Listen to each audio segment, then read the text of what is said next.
Good evening, everyone, and welcome to Branding for Success Brand Strategy Workshop. Thank you so much for coming this evening and joining us. We have quite a few attendees, and we have some questions waiting in the wings as well. This is going to be really exciting. So I'm just going to jump right into it. I'd like to start by just introducing myself. I am going to be your host and the interviewer. And my name is Giulia. I am digital brand strategist and partner of Agents of Branding. I've spent 16 years in the full service marketing agency life. I founded She's So Social LLC in 2010 and then joined friends and became a partner of Agents of Branding in 2017. Besides working with small businesses to larger businesses, I also regularly volunteered and advised many regional nonprofits for digital marketing and strategic brand implementation. And now I would also like to introduce Rick Callahan, and he is the founder and CEO of Krative. He's a freelance graphic and web designer at the age of 14. Formed his first business at 22, web design and marketing business, founder of and CEO of Krative since 2010. He was selected Entrepreneur in Residence for the City of New Haven's free public library system in 2019, and that's where I met him. He's consulted with mom and pop startups all the way up through Fortune 500 international brands, and he loves to work one-on-one with passionate business owners. And so welcome, Rick. Thank you, Julia. There we go. There we are. Here we are. Good evening, everyone. Yeah, that was a fun intro. Thank you for that. My favorite part of that, though, is the very last bullet you had there, working with passionate business owners. And I'm hoping tonight that some of you watching are passionate business owners, and we can work together on your brand strategy. So thank you, Julia. Yeah, that's great. So I'd like to just dive right in. And I know that when we met and we were talking about branding and having those types of conversations, also when I watched you actually do the workshops in person, I think maybe the first question is, what actually is a brand? So we're diving right in. That's good. Yeah, so a brand is more than a logo. I like to start there. I have clients who call us or I meet with, and they go, what is a brand anyway? That's where I start. Some folks go, what? A brand is really, my definition, a brand is a promise kept, right? And to me, a brand is more about who you are and the value you, portray to those you serve. Hey, Barb. Then it is just the identity or the logo of your entity, your organization, your business. So a brand is a promise kept in my eyes. Yeah. So with that being said, right, if a brand is a promise kept, then that means that there's some core principles involved. And what are the building blocks? What's the foundation that we build off of when we're talking about the brand? Yeah. So you said the core principles, and that relates very much to the language I use with clients when we're talking about their brands and identifying what they stand for. So we call these core values. Okay. When I meet with people in person, Julia, you got to see this firsthand. I did, yeah. Stack of dozens and dozens of cards with certain adjectives, sometimes some verbs on there. And the idea is I spread these cards out, these words out in front of people. And while they're looking at these words, I ask them about what is it that their business or the organization that is different than any other business that does the same thing, because it's not so much about what you do or even necessarily how you do it. It's about why you do it and who you're serving, right?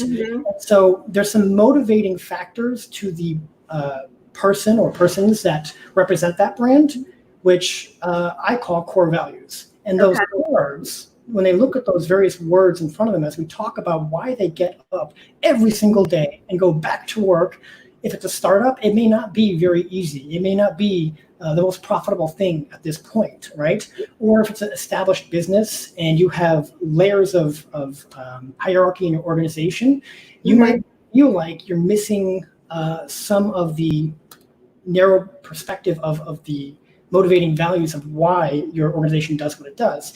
And so branding, brand positioning, brand strategy, all these assets and elements really stem from those core values and why somebody does what they do and to serve those that they serve.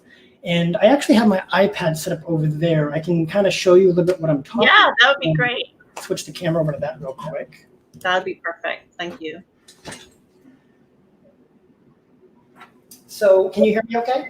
I can hear you great. All right, so what we're looking at here is just my iPad, and this is random notes that I'll pull up in front of people sometimes, and it's more for illustrative purposes when I don't have those cards in hand. Now, we can talk about what you do as a business or as an organization. That could be the products you sell. It could be a service you offer. What do you do? It's the very basic element of a business model, right? People will tell me, and I'll take notes, blah, blah, blah, blah. To me, this is almost like the least important thing. So we're going to kind of skip past that. The next thing I'll ask them is, well, what really provides value to your customers or your target markets, right? What makes you unique to those that you serve? How do you provide value to them? And this is where people will often tell me about their process, right? Or the very unique people that they serve. They're not focused on a very broad demographic. They're focused on people who have particular needs. This way, they convey a very particular value proposition to those they serve. So that's good, right? So now we're getting to something that actually makes them seem a little bit different from company B. But the next question I'll ask, and again, I'll try to have these words out in front of them, is why? Why do you do what you do? Why do you do what you do? Why do you serve those that you do? And usually, this is where people get very, very passionate.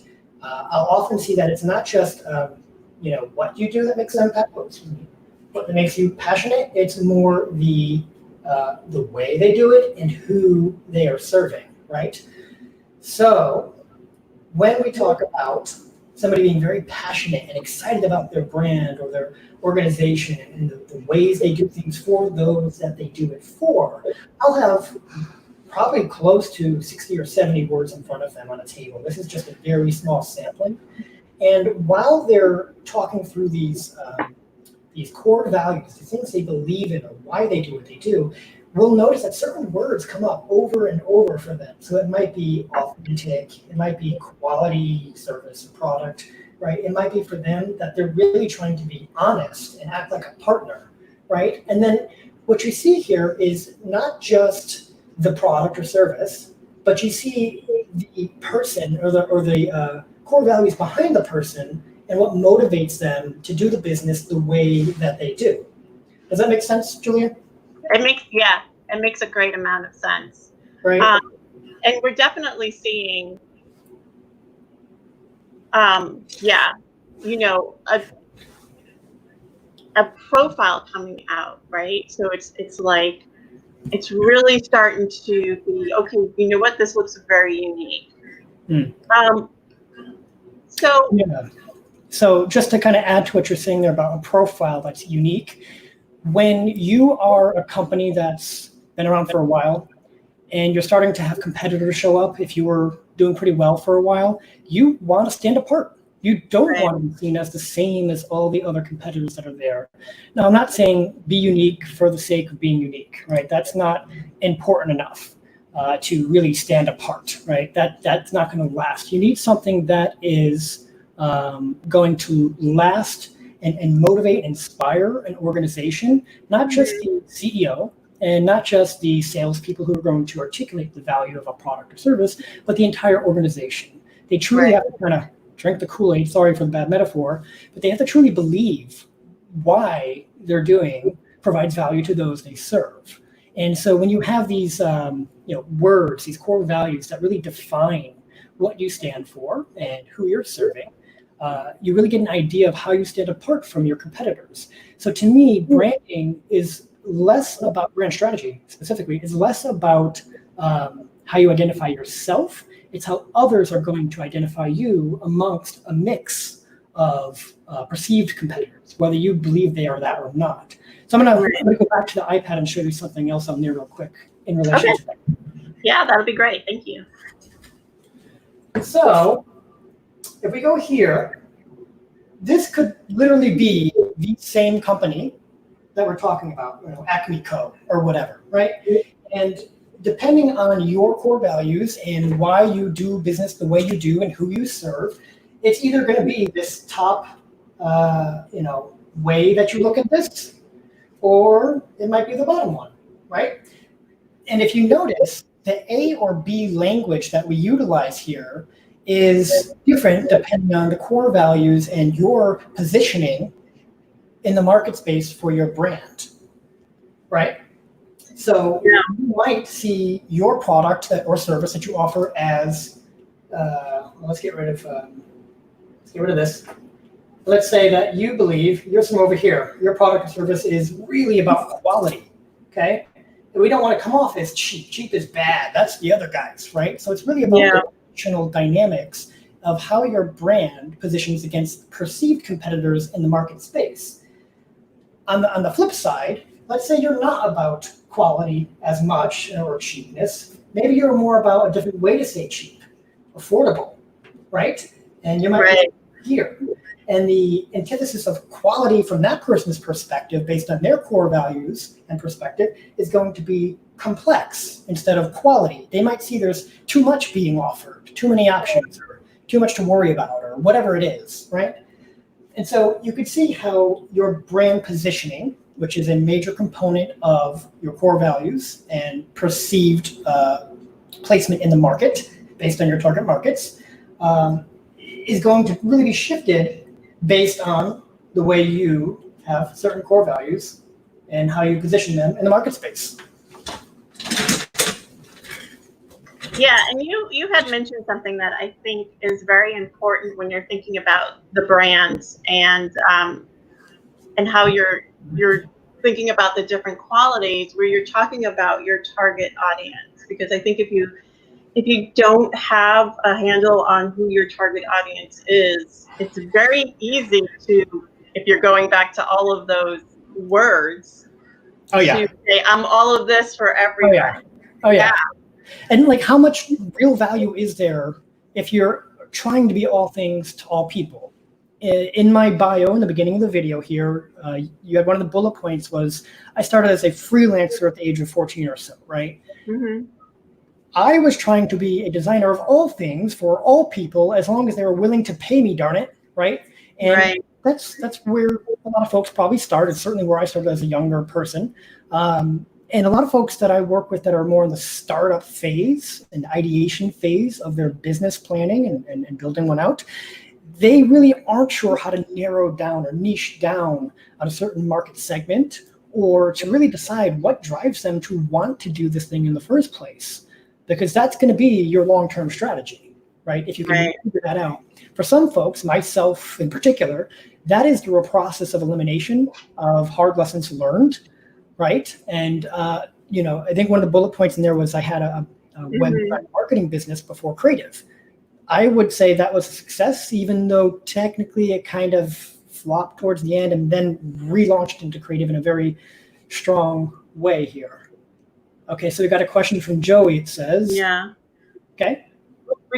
There was a couple of different questions that I popped in, but I think I wanted to segue actually into what you were saying as far as when you are a startup, right? Because a lot of times when, startup, perfect opportunity to really start thinking about the brand. And this particular person is asking, how do you decide on how much financial investment, or we could call it risk, to commit to early stages of a new venture? And what are basic guidelines and principles here? But I think part of answering that question, right, is like, what is the strength of the brand? Like, of how, when you're determining, the financial risk, it's basically, what are the questions that you're asking yourself as far as, do I have my target audience set up? Do I have, is the why there that you're talking about? Yeah, I think I see a few factors there when you're trying to figure out that investment up front. So B, in Connecticut, the financial investment sounds like it's a bigger concern for you in this question here in starting a new venture and looking for some basic guidelines of, I'm guessing, how much should you have saved up before starting a business? Everybody I talk to has a different answer to that. Personally, I bootstrapped all of my endeavors, right? So bootstrapping is essentially you don't really have anyone giving you any money. You don't have any customers to start with, and you're just kind of self-funding. And if you can get a customer to put some money into business, you reinvest until you have something that becomes positive. So that's a little bit further away from the brand strategy side of things here. But I do think it ties in the sense that there is value that has to be offered that people are willing to pay for to be able to feel confident enough to go out on your own and do a business full time and not have other revenue sources. So when I started my first business, I had a full-time job and I was moonlighting trying to get that business off the ground. I had a few freelance clients here and there, no recurring revenue. And it was, peaks and valleys all day long, right? It was feast or famine. And I was really happy when I had what I would now consider much smaller projects. And it was more about being able to build a reputation of myself and what I offer of value to certain clientele and letting them see that they can refer me and my company to others and encouraging them to do so. Based on whatever value they perceived in what I offered. In my mind, I thought I was offering web design and graphic design and logo design and business card design and blah, blah, blah, blah. In their mind, what I've heard since the beginning is that, wow, Rick, you just get it. You really seem to get me and you help me articulate what it is I'm trying to convey to who I'm trying to help or sell to, right? That took me years of listening to my customers over and over to realize that's what I'm doing. Almost the what I do doesn't matter. It's the how and the why and why I'm helping these people and how I'm helping them. That packaged together becomes the value proposition that these other folks are seeing so that they're willing to refer me to other clientele. I get reviews. I can build up my marketing based on that. I can refine my process from there. I hope that helps. B, I saw a comment. Yeah, B, thank you. That helps. So that's great. Yeah. Good. And then the other thing too, I wanted to kind of go back, and I know there's a couple of other questions kind of waiting in the wings too, because Barb is also saying, and it's the same thing that I really love too, is I love that the why is such a driver of the brand positioning. Because and if you want to speak on this a little bit, that when you're talking about, again, being in business for a period of time and getting caught up in all the minutiae of this day-to-day stuff, we really go back to the why, and then that kind of helps you with that, with the strategy and with promoting and with reinvigorating, if you're sticking with that kind of same brand concept. Yeah, for me, I think I'm wired to look at the why before the details. So I guess that's why I stay on brand strategy personally. Yeah. But when I do get into the that flow of grinding through the details and the day-to-day and the administrative tasks and project management and blah, blah, blah, it really is a different mindset at that point than this why stuff and the brand strategy. Yeah. So, there's a great video by Simon Sinek that I refer to people often, which is Start With Why. It's a TEDx video. It's like 5 minutes long. Giulia, clearly you've seen it. I refer this often. I think I actually told somebody about it yesterday or today.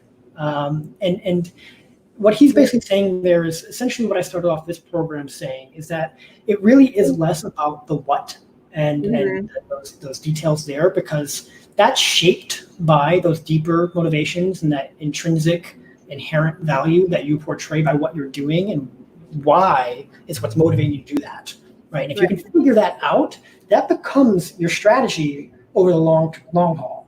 Right, your what is going to evolve. You're going to pivot the business consistently as things happen. As we've seen lately, most businesses have had to do that. Yeah. If you have a strong core value concept and a vision of what your brand strategy is kind of motivated by, then it should be a little easier to stick to what you stand for as a company or as a brand, and to evolve what you're doing, tweak how you're doing it, and kind of take it from there. Yeah. You know what? You just said another thing that if I can play a video for you real quick, a video question that kind of plays into what you're saying. Sure. Can I drop that in? Yeah. All right. Hey Rick, Andrew Massaro here from ADP. Thanks again for putting this event together. My question is, do you think this pandemic is a good opportunity to readjust your company strategy? And if so, how do you suggest going about rebranding while staying sensitive to everything that's happening in the world? Thanks again, Rick. All right. Yeah. So we're just talking about that a little bit, right? Yeah. So Andrew, that's a really good question. There's a lot of layers to that. I want to be sensitive to what's happening now with the pandemic. And I don't want to downplay that. Yeah, this is a great time to, evolve your business, because it can be, but for sure, this is certainly a very important thing that's happening in the world right now. And when this pandemic started becoming more of a reality to those of us here in the US, the first thing I was trying to do was reach out to all of my clients as much as I could. I sent an email blast to just say, how are you? I'm here. If you want to have a free chat, just let me know. 15 minutes, we can do that, right? And thank you, other Andrew. The concept really is to just be open to interpretation on what dynamics are shifting in the world, and obviously be sensitive to the reality of how those are affected by the pandemic, for example. And if you have strong convictions and your brand is positioned well, you should be able to pivot accordingly in what you're doing, right? So for Krative's example, being able to reach out to all my clients immediately as soon as I could, right? With a video going, hey, please reach out to me if you need to. And I did. I had lots of clients that I haven't heard from in months, some years, that have reached out, and we've re-engaged again. And some of them drastically pivoted their businesses and their business models from like having a physical location to doing, socially distanced services outside of people's homes, and like just shutting down an office and working remotely and helping them navigate that in terms of how they communicate to their internal audience and their external audiences. So for sure, it's a great opportunity to evolve. But I believe regardless of how good or bad something might be that really shakes up the circumstances around you, there is a consistency to those core values again, and how you position your brand and that strategy. And then the what and the how can just kind of go along and evolve with it more naturally. Yeah. Great question. Yeah. Yeah, that was a great question. We're about almost halfway through the hour. And so I'm going to throw a couple of softball questions and then dig back in. So this is one of them. And it's more about design, right? Because it goes back to when you're thinking about a brand and you're trying, this is from Joey in New York, he's looking for tips to grab someone's attention when designing a logo for your brand, right? So when this is like, you're trying to capture your audience, and what's that, quick thing that that's going to grab somebody who has maybe a very short attention span.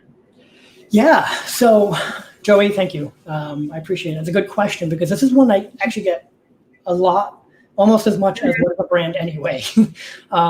So to have a logo that grabs someone's attention, there is certainly stuff you can do that will grab attention, right? But the idea in my mind is not so much to just steal someone's attention and go, look at me, pay attention, listen, buy my stuff. It should really be, hey, those who really care about what I'm offering here, here's what's going on. Yeah. Come along, right? It's a much softer sell. And it's the difference between doing like what I would call ethical marketing versus like blatant advertising, disruption-based advertising. So commercials on TV and radio, right? it keeps those programs alive. It's fine.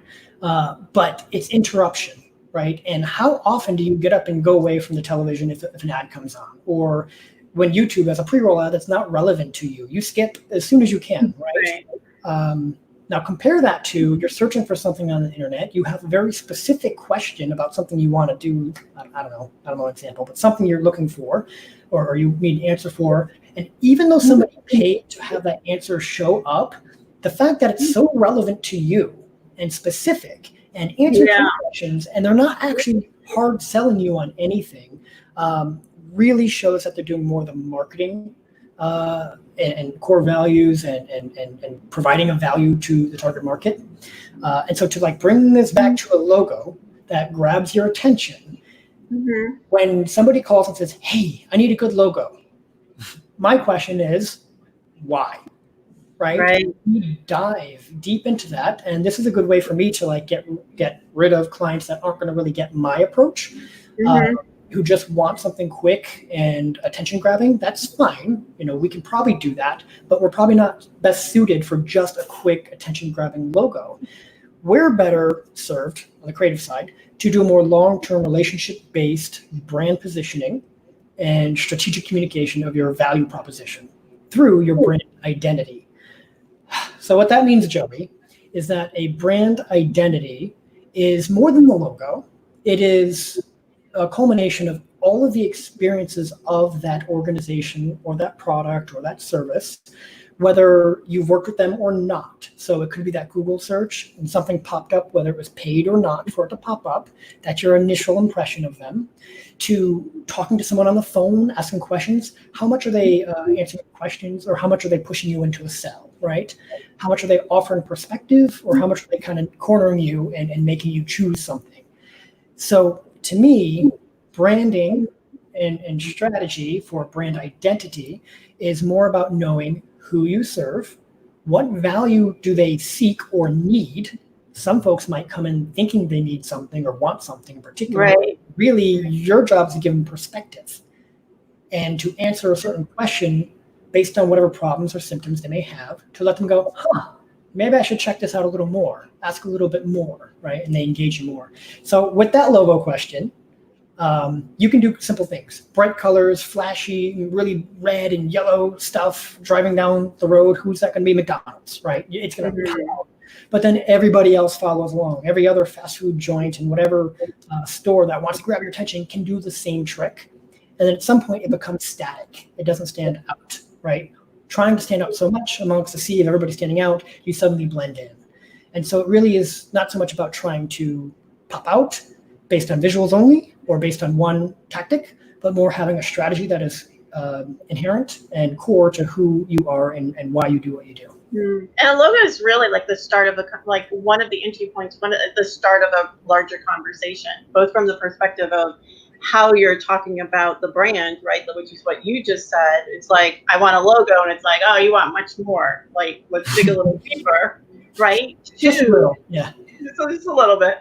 Two, when somebody sees a logo, the things that they start thinking about when they see that logo. And then it starts going into what, again, like you said, what the core values are.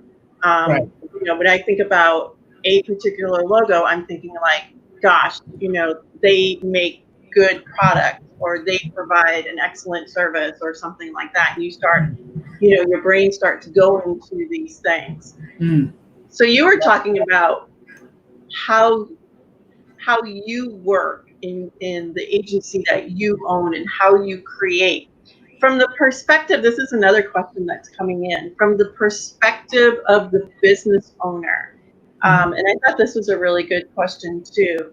And they say, what are the signs that a small business owner should start delegating their marketing to an external company, bringing somebody in to start creating that brand for them? Yeah, so there's a lot of assumed pieces to that question. I remember this question was one of the ones that came in earlier before the program. Yeah. So there's a longer context there, but I believe what Andrew S. was saying there was that do-it-yourselfer type business owner, right? Was that this one? Yeah, I think that was the one. Yeah, so do-it-yourselfer type business person might be excited, especially with a program like this, to go, I can do all this stuff. Yeah, let's do it, right? And then when do they know? What are the things that might happen? What sort of events or triggers might there be to go, I should probably delegate some of this, right? Yeah.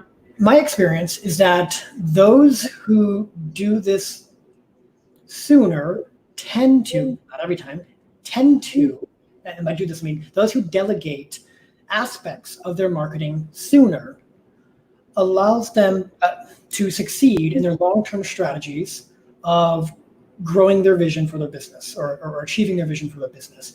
And what I mean by that is, in order to delegate effectively, you truly have to communicate to those outside of yourself that value proposition for the target markets that you serve, right? And if you can do that well and effective, whether it's an external company or someone you have in-house, an intern, right? Somebody who you pay a minimum wage, who's learning on the job, if they get it, if they're there with you, if they're connecting on those core values and they really live and breathe what you're trying to accomplish and who you're helping, then you're doing legitimate marketing at that point.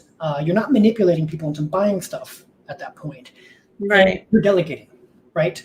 And again, I want to reiterate, whether you're doing that internally in-house or externally to an agency like ourselves, the sooner you do that, the better, because the whole point is to really know it, to get it, and to be able to move on from it of yourself.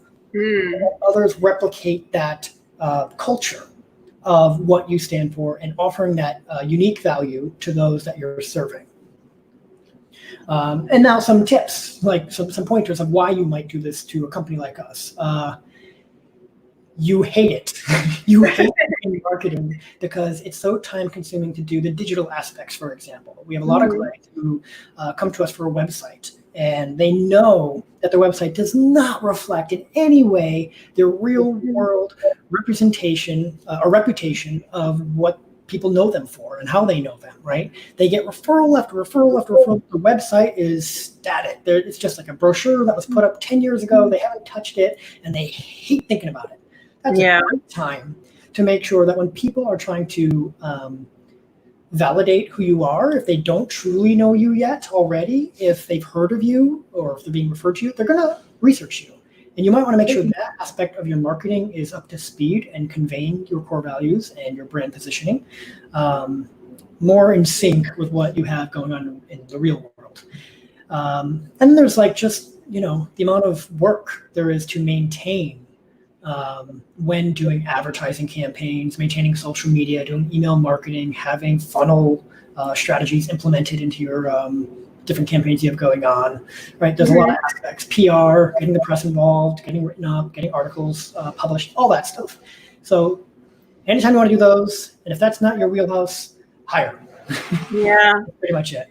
Yeah. So that's a good, interesting question to, again, from the perspective of like the tasks of marketing and how it relates to, again, going back to the core, the brand, the brand.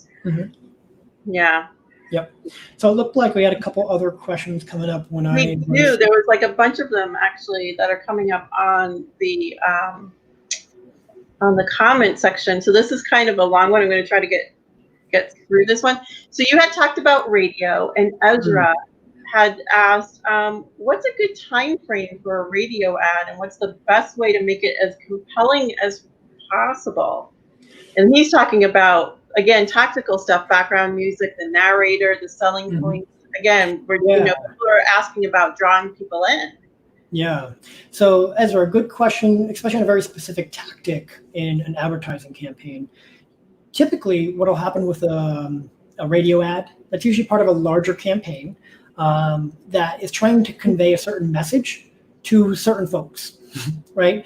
And usually who those folks are and what message they need to hear that might be of relevance to them is going to be the driving factor behind making it compelling. So in other words, you're not doing it like, let's say Ezra, you have an ad you want to put out there.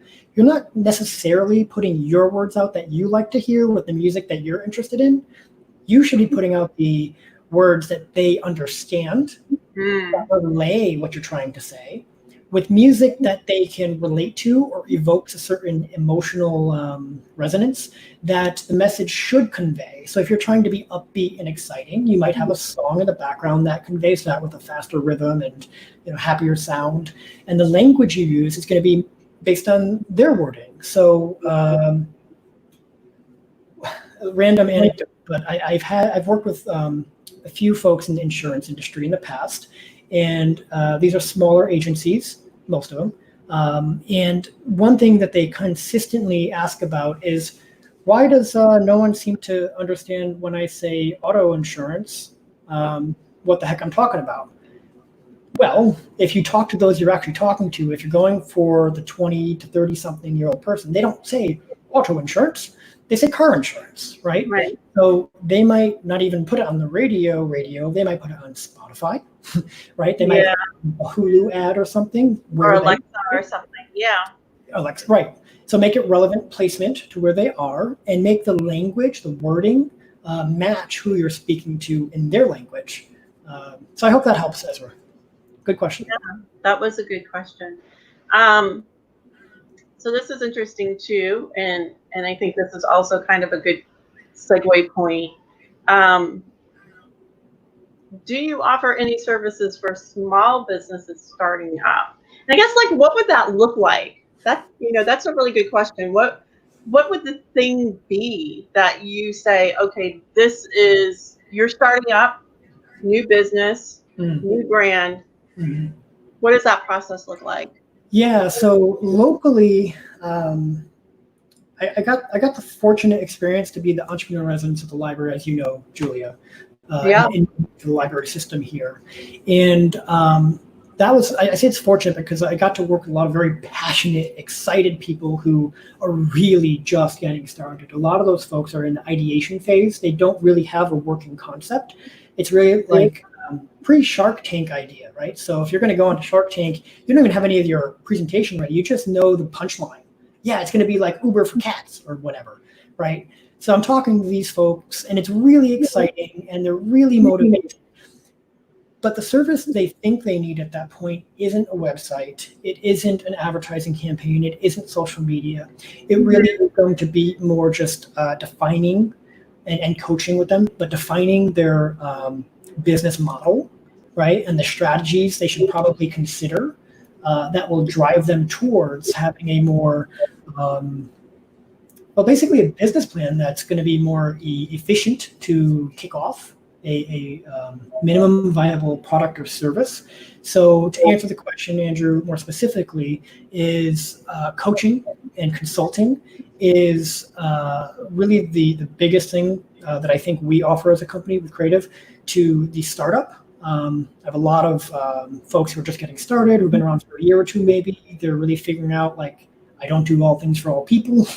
And my job to coach them is to help them figure out and narrow down what is that value proposition for them, right? And to then decide with them what are their core values. And then to figure out, who does this seem to be serving? In their words, how do they communicate it? So that's one aspect of helping the small business and startup. And the other is locally, we were offering and have been offering an accelerator program, which is got to be reformatted. We used to do this in person. We would have one organization or startup a month. It has to be less than a year old. And this was focused on Connecticut to encourage growth and entrepreneurship. We would do greatly reduced and grants awarded once a month to these startups to come in for it's like a 2 to 3 hour session. And in those 2 or 3 hours, we do figure out those core values with that deck of cards. We figure out the target markets. By the time they leave, they have an initial marketing or sales piece to get them started. For some folks, that's actually been a logo and a business card. For other folks, it's been a website with a couple of web pages that articulate their value proposition so they can get out there and get launched. Right. So that's something else we're reconfiguring now for this more digital time frame. Right. Doing your pivot. Yeah. My pivot. Yeah. Yeah. But definitely helping these folks figure out those core values, the value proposition, target markets, and the coaching is a big aspect for them. So this isn't a question, but this definitely speaks to, again, what your core value is, how you work, and also a passionate business owner. So this is Barb, and she says, I'm working with Rick as part of his coaching program, which is absolutely perfect for me at the stage I'm at with my business. He's gotten me farther in the past 5 months toward my vision than I got in the last 2 years. And, and that's something that really speaks a lot to both your brand and to what a passionate business owner looks like as well, right? Yeah. So, like being able to move forward in how they're conveying their business. Can you speak on that a little bit from a Yeah, and it's a very good perspective there, Giulia.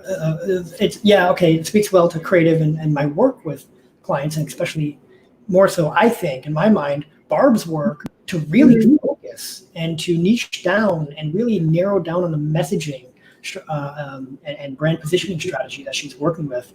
And it's been super exciting for me to work with Barb in particular, because she is so passionate about helping people. And I think we also relate on certain core values as people, so we get along there. That helps for sure.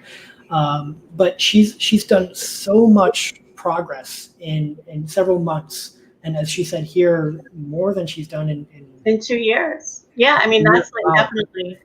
Yeah, and really, all we did there as creative, as me coaching with Barb, it's just helping her focus on a more strategic process of defining her brand and finding where is she coming from.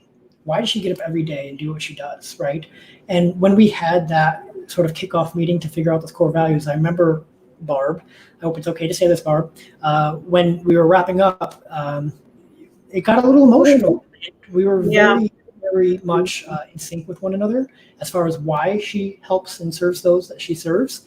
And I think that really gave her focus to really think about what does she need to work on right now? What is important? Is she trying to do all these different things? Maybe not. Maybe she's focused on these few things because it really gives her that laser focus of why she's truly doing this, and she's taken off for sure. So doing some brand therapy there. It's like, really drawing out the things that, the important things of like why you're doing what you're doing. Because this is more than a job, and it's also businesses that if I can just speak for 1 second about, I spend a lot of time doing my business. I'm sure you spend a lot of time doing your business. It's got to be something that you enjoy putting yourself into. And if you can hone in on exactly, focusing on what it is that you do, why you do it, and that sort of thing, it makes it that much more enjoyable too. Yeah. Making money. One thing that I think brought me to asking people the why question over and over is because I know why I do my business, and ultimately is to not just serve myself in having a certain lifestyle that I want. Like that's a huge motivating factor for me personally. But in other jobs I've had, there's always a limiting factor to the effect that I felt that I could have on others and enabling them to produce positive results in the world and personal growth for themselves. So for me, it's like mirroring those aspects that are part of my core values that drives me to be willing to work from, 9:30ish, whenever I wake up to start work, all the way through to the middle of the night, right? Yeah. Because I am inspired to do it. I do love doing the job I do. Not that it's not stressful sometimes, not that it's not tiring, but it's worth it, And I will say to that too. I've had a few clients that it didn't work out because in those list of cards and words, they couldn't pick anything. Instead, the one they focus on is profit. And nothing wrong with that in general, I think. But there's something wrong for me to work with somebody whose only motivating factor in doing their business or brand is solely profit, because I don't have a way to grasp onto messaging that'll work and convey core values in their marketing, right? So add that in there. Great. That's wonderful. I just wanted to take a moment out because we have about 15-ish minutes to the hour until 8 o'clock. But we did say, as part of what we were going to be doing, we have definitely covered the core values, what the brand actually is. We answered some questions, but I know one of the things that we were going to cover, and I hope we have some time to do that, is you had said in the content how to build a strategy that can never fail. Dot, completely. So I'm like, what's going on here? Yeah, thank you for adding the ellipses and completely. So to reiterate, how to build a strategy that never fails completely. Completely. Now, this is, we've touched on this, right? So Andrew, that sent in the video question, kind of triggered this concept here of like, considering the pandemic, right? Is this a good time, an opportune time to evolve a business, to take the opportunity and to capitalize on and work with your brand to grow and position itself and all that stuff, right? That question, excluding the context of that particular question, it really touches on the idea of, if you have a brand positioning strategy that is based on a consistent motivating factor, or core values as I call them, that really means you're making a promise to those you serve. You're making a promise to be consistent to them, to consistently offer a very specific type of value to those you're trying to give it to. So it's not so much about yourself. If you think of yourself the whole time, it's about you making a bigger company and more business, more sales, whatever, you might fall into some traps. You might try too many things. You might fray your attention span a little bit and not niche down enough to really have a laser enough focus to succeed long term. If you make that consistent promise, you have those core values established, then even when the world has a freaking pandemic going on, or I've had a couple of rough years as well in my business where it wasn't working out so great. I positioned myself to have clients that I wasn't really well suited to serve. I was taking on clients that were much too large when I was still not well oiled enough in the business processes. We had to drop clients and we had to downsize, and it was painful, and I had to lay off some people. It was really tough times, right? Right. But even through that process, the people that were let go of, I still talk to most of them. We're still good friends. These are like family, the people I work with, right? And that's not because it's about making more business and sales, and that's great and exciting, but it is about truly serving those you serve and giving value to those folks, considering that promise that you're giving in your positioning in the market, right? And if you know that, regardless of how bad things get, you can always pivot enough, sticking to those values, and move forward from there. Right. So there's something that's anchoring right there, right? Yeah. No matter what happens, you're coming back and okay, this is what I do, this is why I do it, this is who I do it for, this is what I stand for. And that's the thing that's going to hold fast, and how brands and companies really kind of stick around for as long as they do. Even through, and if you could just talk about, I know this wasn't a question or on the list, but even through a rebranding, right? Yeah, well, let's talk about that, right? So I will have clients where in our initial consultations, we're talking about a rebrand. Scary, especially for some clients that have been around. Their business has been around for 100 years. They're coming up on a 100-year anniversary. This is actually an example I'm thinking of. A couple, 50 and 100 years. Yeah. And it's scary to think, rebrand, wait a minute, but that's going to change who we are. Not really. What a rebrand should do is readjust how you're communicating who you are and that value proposition. So rebrand is really just an evolution of your brand identity, and the system around that, and how you put that out there into the world and to the different markets that you serve, and make it more aligned with the reality of what's going on now, right? So rebrand truly is about just being more clear and in articulating that value proposition.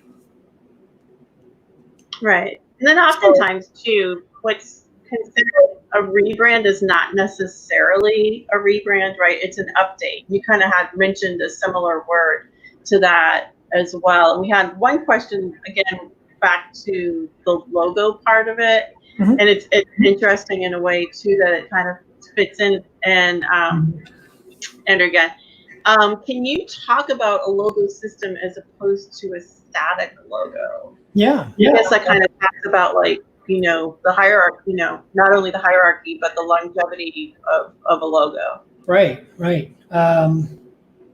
Yeah, the hierarchy. So logo, most people know a logo is, the symbol, like the thing behind me here for Krative, right? That's Krative's logo. There are many other facets that come along with a logo and different contexts in which a logo may be used. Now, if you think of, trying to think of a particular apple, right? So these guys, I don't know if you can see that. Yeah. Apple. Oh, yep. Now we can. Right? Their logo, if you look at their original history, I think it was like a seal of some kind, like a big orchard, like an apple tree, and like it was like Apple Computer Inc. and like that was their logo then. This is their logo now, right? The logo itself is just a mark which represents the broader brand identity. And within that brand identity, you have a system of elements and different assets that create this brand identity system. So a brand identity system is really just a bunch of, I hate to say rules, but it's a bunch of ways in which you represent a product, a service, an offering, a company, an organization, whatever that brand stands for, right? And for Apple, we know that when we see their logo being used in different ways, sometimes it's lit up rainbow for pride, right? Or their original retro look. Sometimes it's like splattered paint, multicolored for like creativity and artistic endeavors when they're teaching children in, I think their their in-store lessons they would do for children. Right. They use these different mechanisms and contexts to showcase the logo or aspects of their brand system. It might be graphics that go along with it to articulate different versions or different communications within that brand's context, right? So they're always having a promise of what they stand for just by having their mark. And then the way they show that in very specific context is going to be a part of a larger system. It'd be easier to show examples. I don't have any right now. A follow-up video on that at some point, Giulia. I was gonna say, I think we're gonna talk about a follow-up video. There's been definitely some questions in different avenues that you can go down with us for sure. So before we jump into other questions, I do want to remind those of you that are watching live. Thank you for the comments, by the way. This is fun. I like doing the back and forth answers and questions. But we do have prizes that we've lined up. Giulia, do you want to mention what they are and tell people when we'll be? Yeah. So I think a little bit closer to the end, which if we want to finish up within the hour, we're about 6 minutes away. If we want to extend it a little bit, just because there have been so many questions, we did cover so many things, and we do want to talk about the special offer, which I as see well, that I actually have rolling across the bottom of the screen on the ticker. Yep. Which also means that I'm doing two things at once right now. So the special offer, we'll talk about that in a second, but I have the two of the prices here if you want to talk about them. Yeah, so if you want to put those up. So let's go from the bottom of the top. So there's two books, and one is called The Brand Gap. Do you have those up? I'm in the other screen. Oh, here we go. One's called Meta Skills, and the other one is called The Brand Gap. And can you talk about, because these are books that you've mentioned to me before, and you were really excited when the new one came up. So I actually have only just started Meta Skills, which I'm loving. But these are both books by Marty Neumeier. He has, well, I should say, I have a very similar philosophy that I'm talking about tonight that he seems to have in all of his work. So he's a very, very accomplished brand designer. You've seen his work, I promise. So this book here, The Brand Gap, is actually well known amongst designers and branding strategy folks. I highly recommend this. If you don't win it tonight, I highly recommend this book. Sometimes it's not available, like if you're looking on Amazon or Barnes & Noble or whatever. It might be on back order for a while, but it's definitely worth the wait if you can get it. Yeah. And so what we have tonight for the prize packages or prizes is a copy of The Brand Gap by Marty Neumeier, and then a copy of the Meta Skills book, and then closer to the grand prize is the book combo of Meta Skills and The Brand Gap. And then the grand prize is 1 hour strategy session and 1 hour follow-up consult, which is a $600 value with Rick from Krative. So, yeah. So to clarify, that's 2 1-hour sessions. It's a strategy session to start, and then it is a follow-up consultation after to make sure you're doing your homework and making things happen. So this is essentially, it's a sample of the coaching, the larger coaching package that I have, and that's the grand prize for tonight. So I think, Giulia, what we'll do, if it works for your timing, is why don't we go about 10 minutes after, just to finish up the questions here. It looks like we have more rolling in. And then we'll do the prizes at the end. Yeah. So if you have not commented already, and you have not pre-registered before going live today, make a comment live on this video or hashtag branding for success. That will get you into the random drawing. And then Giulia's got a little tool there. She can pull up the names that kind of randomly drum up. My little random generation tool. Yeah. And then we'll pick out the winners in about 12, 13 minutes or so. Yeah. So just one more admin thing. Can we just talk a little bit about on the bottom what we're offering and where it is? So it's the Branding for Success 2020 little mini session. Share my screen real quick. So what we have here is, this is an offer just for those of you watching live. Please do not share this outside. Only those who are watching should see this. It is an offer that will go away in about 30 days or so, but I am offering free 45-minute consults. You have to claim your spot. If you're a part of this program, you can do that. So there's about 30 days left to do this. All you have to do is go to the address at the bottom of the ticker here, which is krative.com/brandingforsuccess2020. And you can claim your free spot for a 45-minute consult. We'll do it virtually, of course. And we'll go over pretty much whatever you want to about your brand. And we'll have a very, shorter than a power hour, but it'll be a power session for sure. So definitely claim that offer if it's of interest to you. And I also put it in the comment section for people to pick up as well for this thing. Okay. Cool. So in these last few minutes, and I'll keep an eye out for other questions as well that kind of will pop up. We did get a thank you from B. Ross Shannon, and you're welcome for having this session. But I know that you really hit on, several really important points. And I guess this last few minutes, how would you really summarize the 3 or 4 points, and then what are next steps for people to kind of think about? As far in context to when they walk away from here, right? And they start thinking about their own brands. Yeah, so I'm going to assume the folks that are watching most of this are probably not the Fortune 100 companies at this point. Maybe closer towards the ideation, startup, or growing small business. Yeah. With that in mind, I would say the main thing is if you're already in business, think about those you serve when you're trying to figure out your brand strategy. Think about those who are your best or ideal clients or customers, and what is it that they say about you, right? It's probably not your wording, but if you think of what you've heard from people who refer you and why they refer you to other people, what is that value proposition that they perceive, and make note of that. That's a pattern that probably is going to come up again and again, and you should probably see how that relates to what you perceive your value to be and how you communicate that to potential clientele or customers going forward.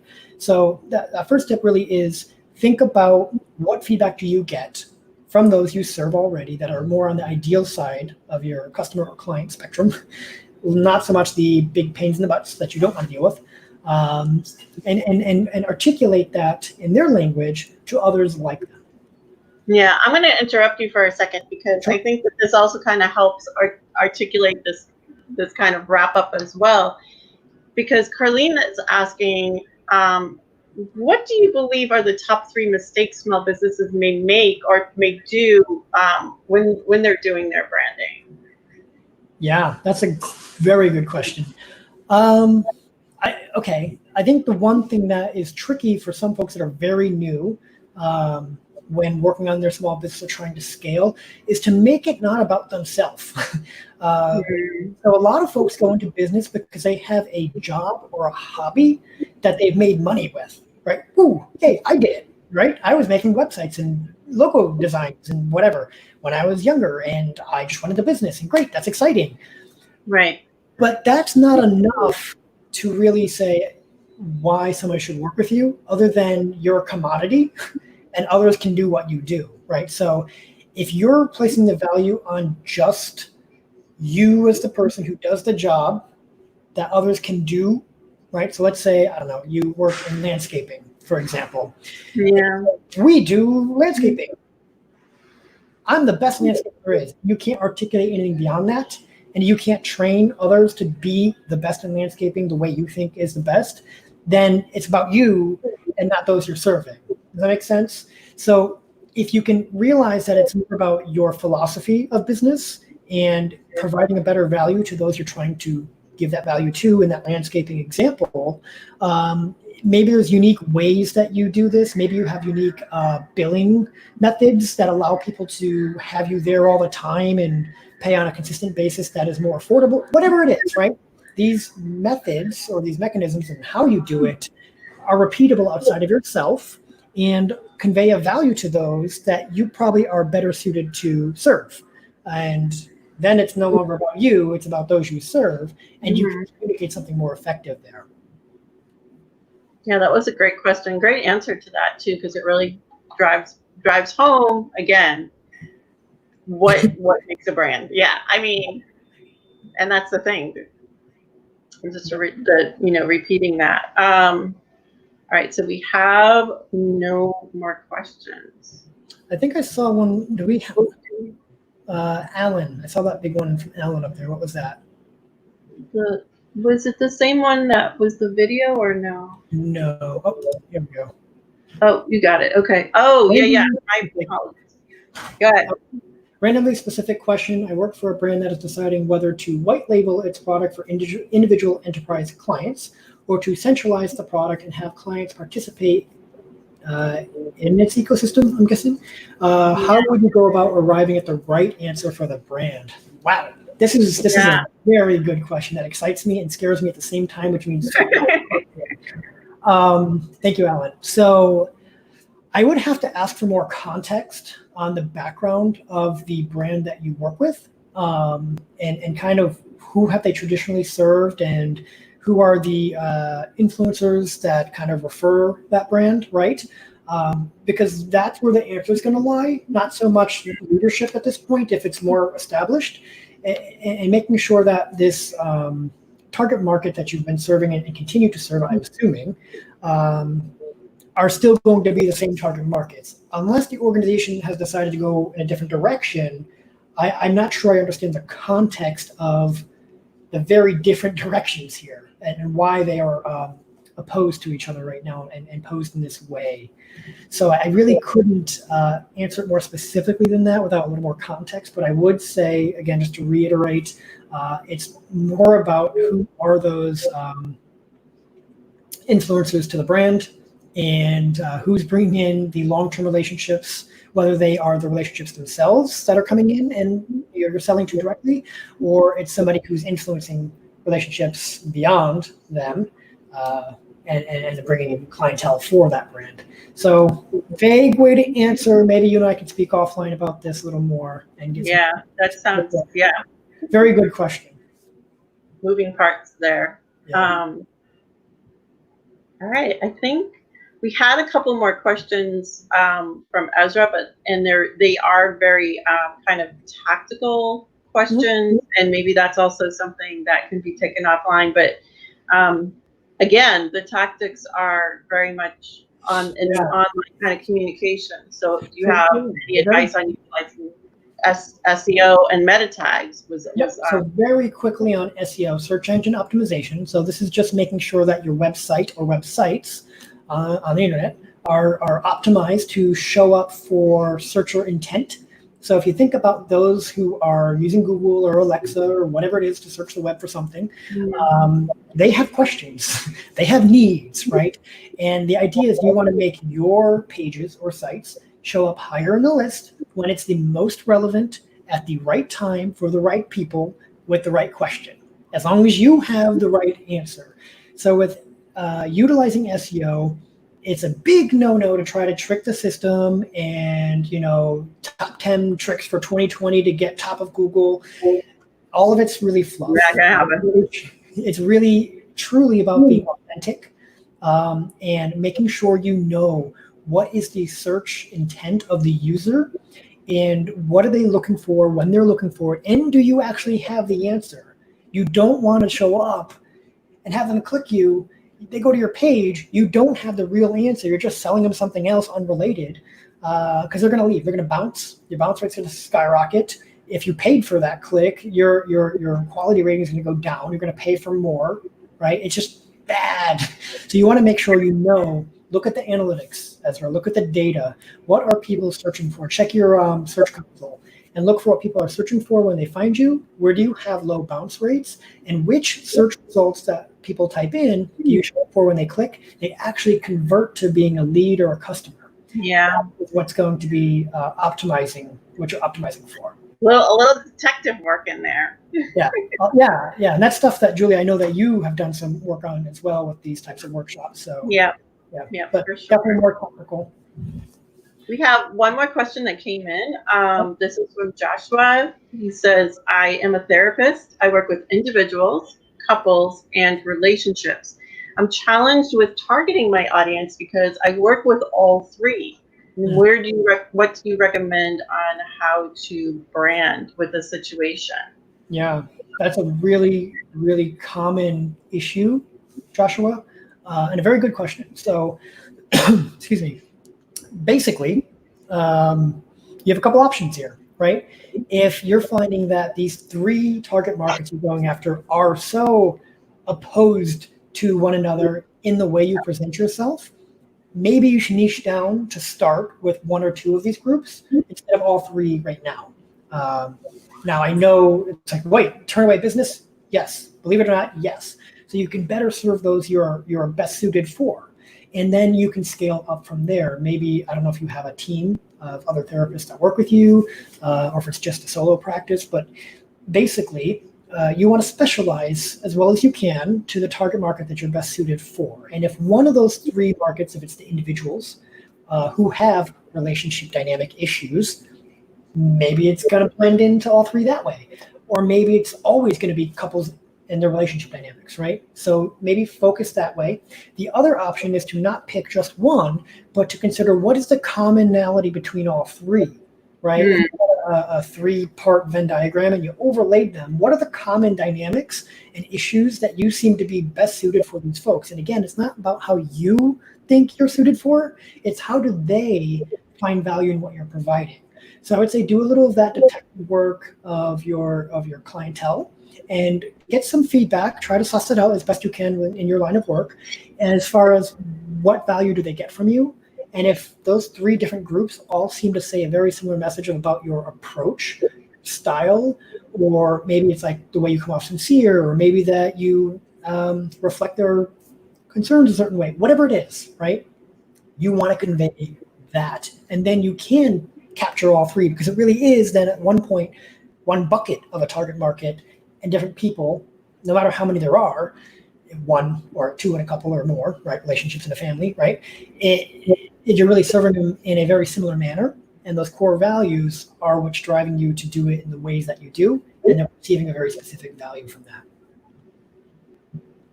Wow. Yeah, that was a great question too. Yeah. All right. So we are a little after 10 after the hour. Cool.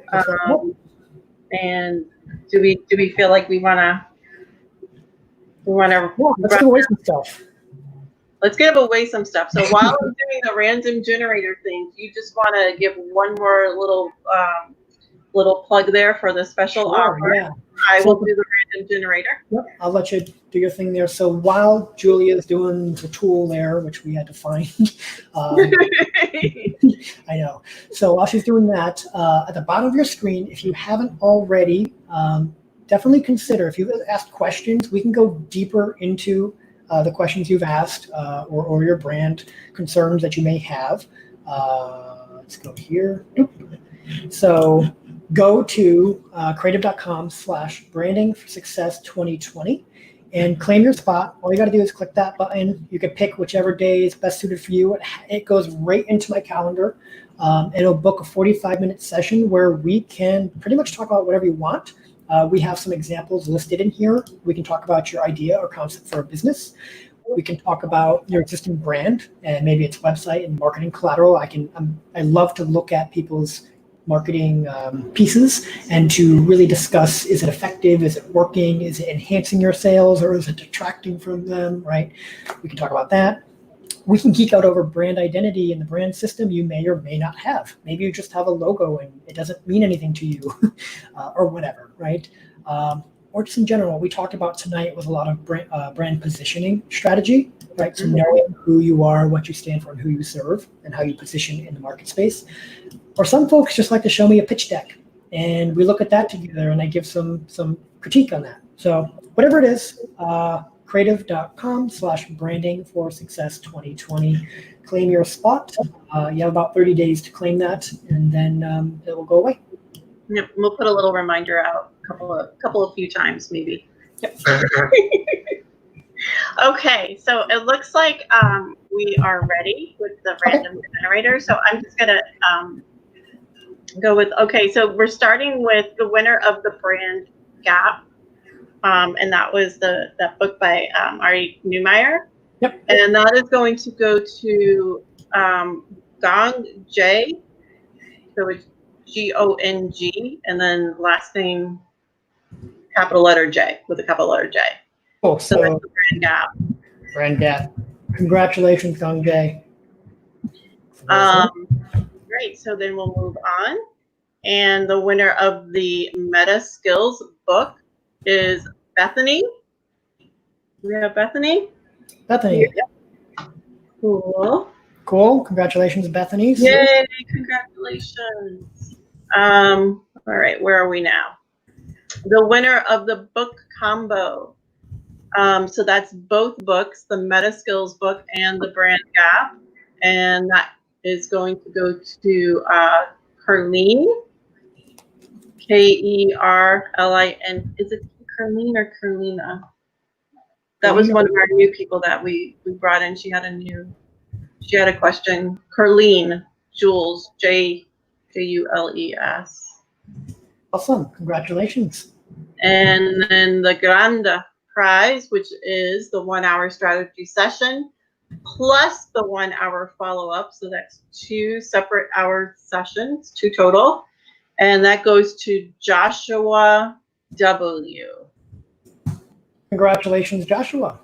So we'll reach out to each of you via email over the next couple of days, few days or so. Oh, there you go, Colleen. Yeah, make sure that we have your emails. So yeah, because I know that there were some that jumped in on the Facebook Live and jumped in with their questions, and thank you very much.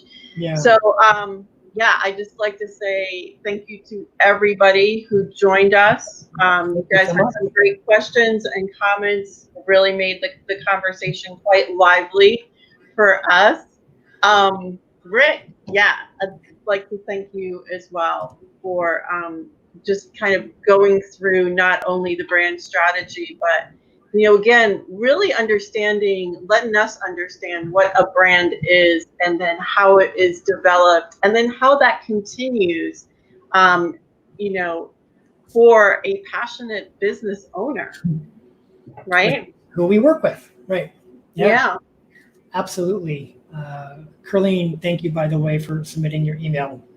So if any of you did not pre-register, make sure you get us your email. You can go to the Krative website, email it to us. You can give a call if you'd like. Find a way, Facebook message us. But yeah, Giulia, this has been a really fun time. I'm so appreciative that you helped me put on this event. So for those of you still watching, Giulia and I were just kind of brainstorming and geeking out over branding and talking about, honestly, as we do. At this point, we were talking about COVID-19, and I was going off on the deep end of how brand strategy and positioning really is what's going to keep you focused and moving forward, even during tough times. So, Giulia, just want to thank you. So, Giulia from Agents of Branding, thank you so much for hosting tonight, and I am looking forward to doing more of these. So, I am as well. Yeah, that was just like a really dynamic conversation and very inspirational. So. Awesome. Cool. Cool. All right. I guess we're signing off here then. We are signing off. So let's go ahead and pull up the thing here. And thank you, everybody. And we'll see you next time. Bye-bye. Have a good night.